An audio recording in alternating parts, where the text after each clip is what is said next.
Greetings, dear ones. I'm Drax16, and thank you for joining me for another video. Um, you know, the thing that's really common nowadays is excessive anger. So I wanted to do a video, Lord willing, about that. And it says in the book of James that God opposes the proud, but gives grace to the humble. And this is something that even Christians struggle with. So by no means am I saying that if you get unnecessarily angry that you're not saved. No, no, not at all, because there are plenty of Christians who have anger problems. And so the book of James says God opposes the proud, but gives grace to the humble.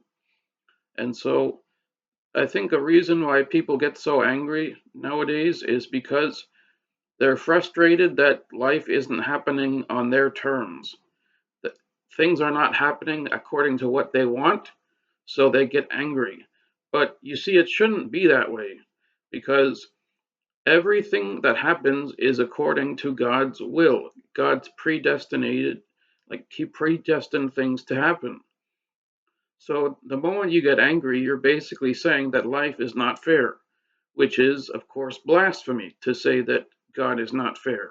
So one of the things that you may not be able to overcome your anger is because you haven't humbled yourself.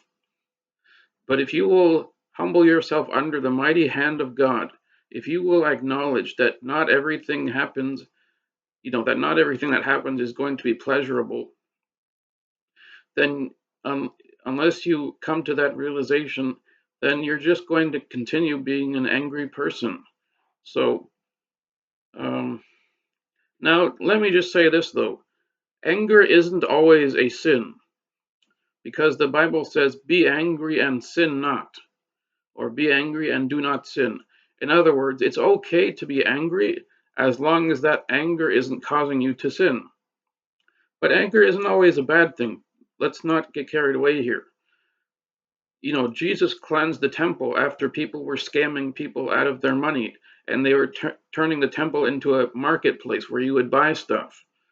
So, and Paul said that he wished that the Judaizers would castrate themselves. So, by no means is anger always a bad thing, but I see so many people, and even myself, getting unnecessarily angry. But dear ones, we have to humble ourselves before the mighty hand of God. All right? So humble yourself and ask the Lord to help you cope with things that don't go your way, because that's what it ultimately comes down to. It's an issue of pride. That's where anger stems from. So dear ones, humble yourselves before the mighty hand of God, and you'll find that God will give you the grace to overcome your excessive anger. Thank you very much for watching this video. I hope that all of you have a beautiful day. God bless you.